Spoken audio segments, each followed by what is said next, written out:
Normally we start up at the front of the building here. When people come in, we gather here at the front and we talk about the property, right? So killer building, 1800s firehouse. It was built and finished in 1896. I'm a commercial photographer. I bought this building off the city in 94 and moved in 1996, almost 100 years to the day of it being completed.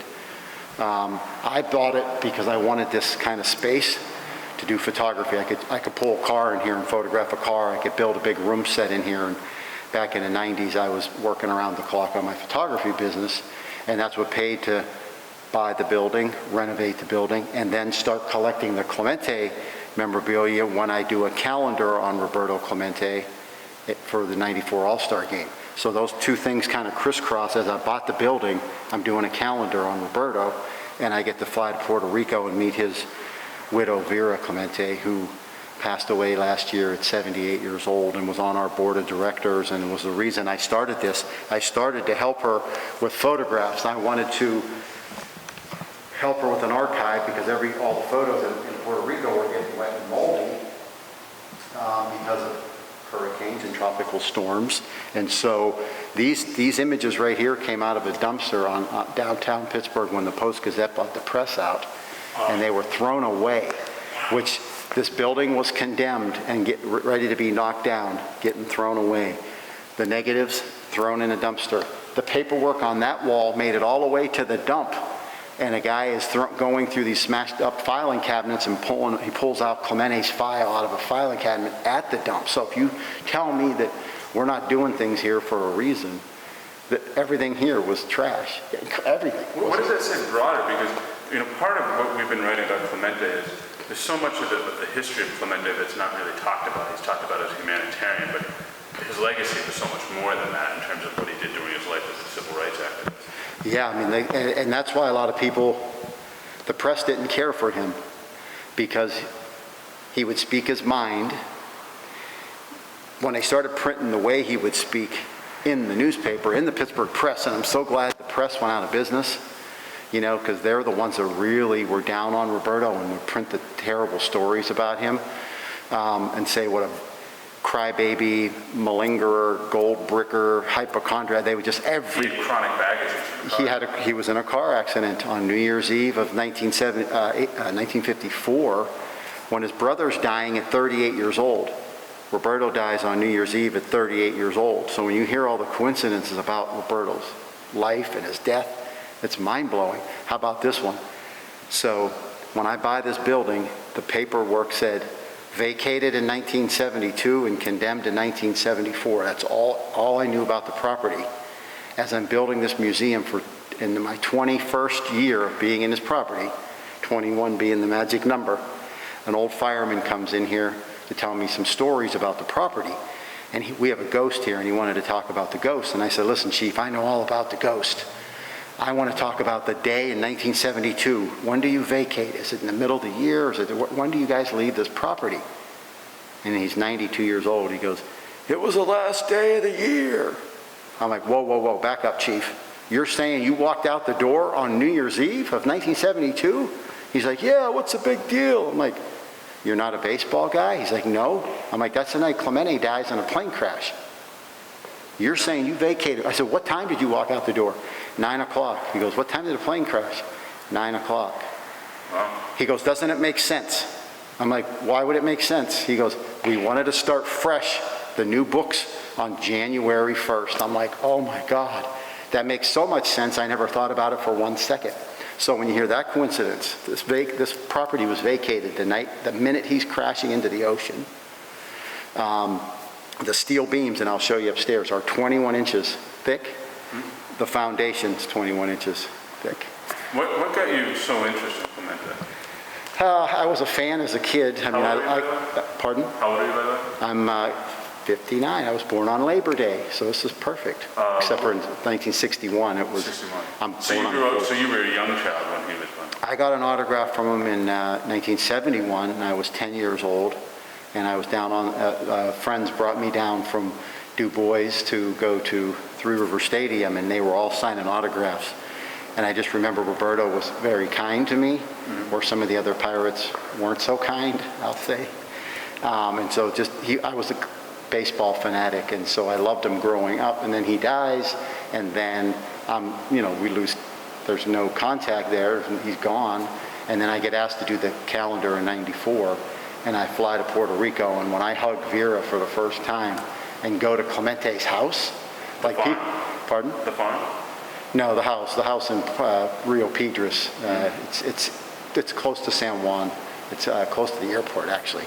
I've gone to the farm, but I meet Vera in the house the first time, in the house that he bought her in 1965, and when the doors open, and it's all Clemente everywhere, and then my mind is going bonkers, and then she's a hugger, and we're hugging, and I felt like I was hugging an angel, which she was.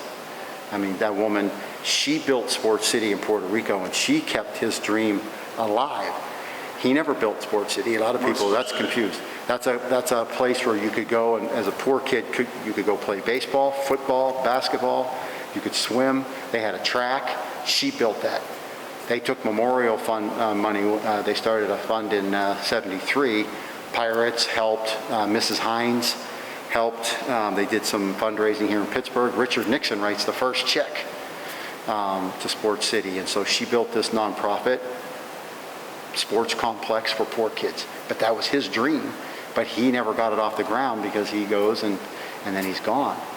So she did that and spent her whole life, every day of her life doing that. So to me, she was an angel. And before we leave this box, I want to talk about the propeller. This image, if you show it one more time, I can send it to you if you want. That's 1960 in Fort Myers, Florida. And look at his feet, they're off the ground, hand, perfect, ball in the glove. But look at the clouds, they make angel wings. And that image, we unearthed that, and we make the first print of that negative to show Vera in the 90s when that thing came out of the dumpster, and I bought it off of a guy. So I get to unveil that to the whole world. The clouds are making angel wings. I mean, that's just incredible, right? It's incredible.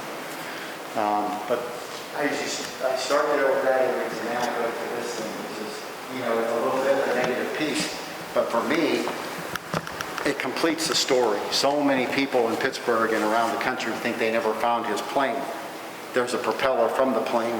They found many pieces of the plane at the bottom of the Atlantic Ocean. And it was a cursed plane, sold for parts, never to be flown. It's crashed in the ditch of the San Juan airport a month before the earthquake even happens. And he loses his license that day. The plane's tagged, never to be flown. They tow it into the hangar bay, and the owner hammered the two bent propellers that hit the dirt. There's 30, 40 hammer marks on that propeller. So, everyone's like, it was overloaded. It's empty this day. It couldn't get off the ground empty, so let's back up. Yes, it was overloaded, but it couldn't fly. It wouldn't even run. They changed the spark plugs 3 times that day trying to get Clemente to Nicaragua. So there was many, many, many problems with that plane. So to have that, it just completes the story, and it allows me to, prove to people that yes, they found pieces of the plane. They never found his body. So kind of a sad moment. And then we start with his whole history in Pittsburgh with the Pittsburgh Pirates. And I've got it all here. I mean, I've got, especially this piece, unsigned contract. Branch Rickey's already signed it. They're offering poor Roberto $7,000 to play for the year. That year in Major League Baseball history, it's right here, Willie Mays is getting $80,000 to play for the Giants. Roberto's playing winter ball next to Willie Mays, and he knows he's almost as good as Willie Mays. He never says better. The writers always try to get him, put a microphone in his face and go, oh, so you're saying you're better than Willie Mays? And he's like, I'm not saying that. Why did he get signed for so little? Because he was Puerto Rican? He was newer. He was a rookie. Basically, his rookie year was 55, so this is technically his second year.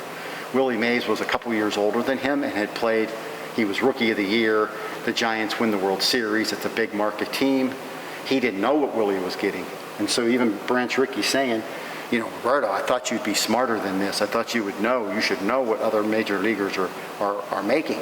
Back then, you didn't know anything. Today, it's in the media a lot because it's gone crazy. Back then, it was very, very quiet. No one knew that Mazeroski made $40,000 9 years in a row and never asked for a raise once. I mean, nobody knows that until now. We're kind of letting this stuff out. So this is pretty cool to have this paperwork that's, you know, behind the scenes stuff of what was going on. But Roberto refuses to sign. This letter comes next from Branch Rickey telling Roberto $10,000 is an absurdity. He's asking for 10 in this letter right here. And he says, I won't play for less than 10,000. And by the way, I had a pretty good season. And I noticed the attendance went up when I got there, especially in right field. I could see people were coming. He sends this letter, tries to get him for $7,500. He still refuses. They split the deal right down the middle. He gets $8,500 to play the season. So pretty much peanuts compared to Willie Mays. That's Bob Costas' favorite piece. Bob's been here twice. I've given him 2 tours. He was here for hours and hours. This is my favorite piece right here because I get to tell the whole Clemente family our grand opening night in 2006 that Roberto's actually drafted into the Marines. Everybody just assumed he went and enlisted in the Marine Reserves. He gets drafted by the Marines, but the draft papers go to Forbes Field. Joe L. Brown opens this up. How cool is that? Right? Doesn't go to his parents' house in Puerto Rico. It goes to Forbes Field. The Pirates now are playing the Dodgers on the West Coast. It's 1958, and the LA moves, or the Brooklyn Dodgers moved to LA. And so he's out there, and it says, you know, he's telling Roberto, don't sign anything. I'm going to get you out of this. So he gets him out of the Marine And this is stuff you got out of trash? This came all out of trash. Look at this. They kept every letter. You know, every little clip, these Western Union mailgrams and stuff, they kept everything because that's the proof, right? There's no email. So he was encrypted. Yeah. I mean, this is so cool. To have this stuff here, nobody has this in the world. This is the only place you can come and see. And so then he got into the Marine Corps Reserves. He went into reserves, and they let him go to boot camp literally the day after the season ends. They send him his uniform. How about this image? They sent him his uniform to Pittsburgh. Here's Jim Brown was in town with the Cleveland Browns playing the Steelers. David L. Lawrence, the governor, and Mayor Barr. The photo taken by Teenie Harris, the black photographer for the Pittsburgh Archives, the Courier. This is really cool to have this signed by Teenie, that group together. Pretty awesome. But nothing's better than this. How about this? Private Roberto C. Walker. His mother's maiden name's Walker. He's the only man in the Hall of Fame to have 2 plaques. He has 2 bronze plaques because the first time they messed it up and put it Roberto Walker Clemente, and the family asked them to change it. And when they did, they decided to keep them both and talk about how in Latino countries that the mother's name goes on the end. So when he gets to the Marines, they're all excited, right? So they asked him to correct his plaque so that the mother's name would go on the end? Yeah. And so that's how it is now in Cooperstown. It's Roberto Clemente Walker. Wow. So he has 2 plaques. They did that, and now they keep both of them. I didn't know that. Yeah, so that's a cool piece. He's the only guy to have 2 plaques. But to have this and then to be able to prove, right, and talk about the Walker name. So in the Marines, he's Private Roberto C. Walker, and so they wanted to keep it quiet that he was a player, and so they got to do that for a while because he just went by Walker. He didn't go by Clemente. And he even signs this book right here to a guy in his platoon, Roberto Clemente Walker. And so this is probably one of the rarest pieces in the museum. We've tried to track another one of these down because I want to show the cover, but I can't because you can't find a 1958 Marines yearbook that you can buy. You can get any other year but that year right there. Cool piece. But nothing's cuter than this, right? How about this? His wedding in 1964. Look at that couple. And these are 2 of the photos. How did they meet? He sees her walking into a little pharmacy, drugstore, kind of a deli. They had breakfast on the side, and he saw her walk in, and he got all, like, wow. He's looking for somebody at that point to literally to marry, and he sees her, and he was like, that's the girl I'm going to marry. He told the owner, he was friends with the owner, he said, take a hike, disappear for a little bit. She was ready to check out. He jumps behind the counter and says, can I help you? And she's all like, she turns red, and she's all like nervous, and she's young. She's like 18 years old, and she's all kind of flustered. she's working in a bank across the street, and she literally just runs out and goes over to the bank. And then he follows her over to the bank, and he goes in and he sets up an account, and he starts talking to her about going on a date, and she's like, no, I can't do that. Her dad was very, very strict. How much older was he than her? He would have, you're going to catch me, I'm bad with math. So he's like 9 years older than her. Oh. So a little bit older. And he's now, this is 1964, he's a superstar, right? We win the 60 World Series. He wins his first batting title in 61 and 64. So he's already got 2 batting titles, a World Series trophy. And he's kind of like the prince of the island. And then he sees this young girl, and all of a sudden, you're the one. So he right away tells her on the first date that they have to hurry up and get married and have the kids, because God has a plan for him. He's not going to live that long. And she says yes to getting married. And I said to Vera, I don't want to it sounds rude, but why do you say yes to that? That's a crazy, right? That's a crazy. Do you think he wasn't going to live that long because his older brother died so young? That, and then he was dreaming. I had an older brother die young, too. So it's Yeah, weird. so it It's gets a weird, you to think yeah, about it gets you to things, think, right? yeah. And his sister died. Especially an older brother. His sister died at 6 years old when he was just a baby, and she died in a fire in their house. So the whole kind of young death thing was in his brain, but he's dreaming at this point. He dreams most of his adult life that he dies in a plane crash in the ocean and his body won't be found. And all those things came true. And now Pope Francis is looking at Roberto for sainthood. And it's not because of that. That started the whole investigation. He was healing crippled people and things. And so just recently, when they just picked the 5 saints, he was number 6. He missed the cut by 1. So we're hoping 2021 is going to be Roberto's year to be a saint. Okay, social media campaign. That'd be so cool. And I believe that the angel written about that they were considering? Yeah, it's in the media. And I tell people on my tours now, and if that's a case of Pope Francis being a Latino would pick him like that, then the angel wings could be the mask card. Yeah. Maybe. So incredible stuff. This whole wall, this is like hours worth of stuff. Lisa's doing a little story right now on the Penley Apartments out of Penn and Negley, where he lived for 4 years. So they came in and I spent an hour with them talking about. Are those apartments still there?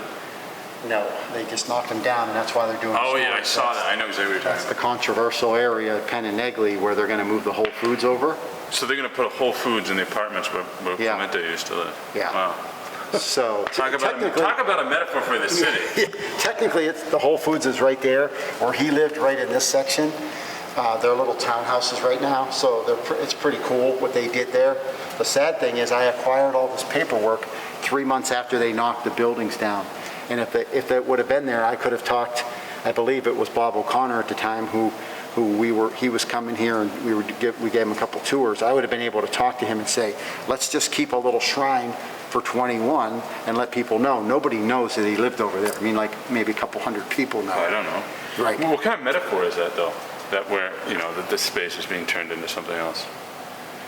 And it's, the opposite of what he would want. He would have wanted to be more housing like it was, or something for the working class people, even though the grocery store is going to service those people, but not really, because they're going to go to Giant Eagle. They're not going Whole Foods, So it is kind of the opposite of what he would want. If you ever watch an interview of him, he talks about how he's a man of the common people, a man of the poor people. He wants his kids to struggle.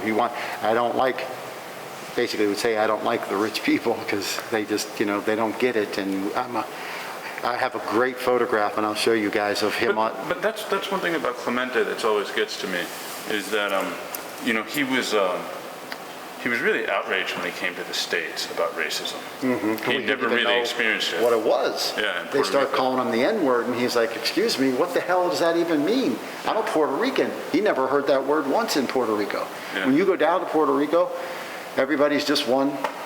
Nobody's fighting against, this group, maybe lower, the common people against the politicians and the higher ups. Maybe there's that, they're protesting down there a little bit. But there's no racial tension down there. And so when Martin Luther King asked him to march with him in '64. He was like, I would love to go, but I got my own problems. He was trying to help the whole island of Puerto Rico. And he was, working with the governor, and they were trying to... Did he march with King eventually? He didn't. He didn't. But King visited him. He did. He flew down to Puerto Rico. They went out to the farm, sat on the farm. The sad thing is, I can't find a photograph of it. Yeah. So someday somebody might go, here's a little image that I had in my house forever. I found it when I was cleaning out. So all this is great, great, great stuff. Like I say, come take the tour. It takes 2 hours. Yeah, sorry, we don't have much time today. Right. So let's look at least a couple of quick little things. Yeah. Go in there. No, we just have to leave by like 11. Okay. A little This before is, 11. I tell people this is good stuff, but this is the greatest. That home plate is from the '71 World Series where he's the MVP. And that's kind of his moment in his life where he finally feels he's been, not that he has accomplished, he has accomplished many, many things at that point, but people still aren't giving him the credit that Willie Mays and Hank Aaron and those guys got. And it's because Pittsburgh was such a small market team. So when he wins the MVP of the World Series in '71, that's his moment to be up on that plateau with the greats of baseball. Even though 3,000 hit was the marker to get the MVP of the World Series in '71. So for us to have... Wasn't that also a significant speech because it was the first time that there was a Spanish language speech on live primetime TV? Yeah. It was because he chose when he accepted to address Puerto Rico first. Yeah, and his parents and and what's sad is Steve Blass is a big part of this place and comes here and he's going to be my MC on the 16th. He grabs the microphone and tries to make light of it and says, "And we love them too, Mr. and Mrs. Clemente." And he said that's the moment that he's the most embarrassed by his whole life, And I'm like, but it was okay, Steve, it's okay. What do you mean? Just because he felt so bad that he interrupted Roberto. Roberto's given that speech, and Steve Blass, Bob Prince pulls him up on stage and says, "Oh, Steve," and there's Roberto talking, and Steve cuts him off.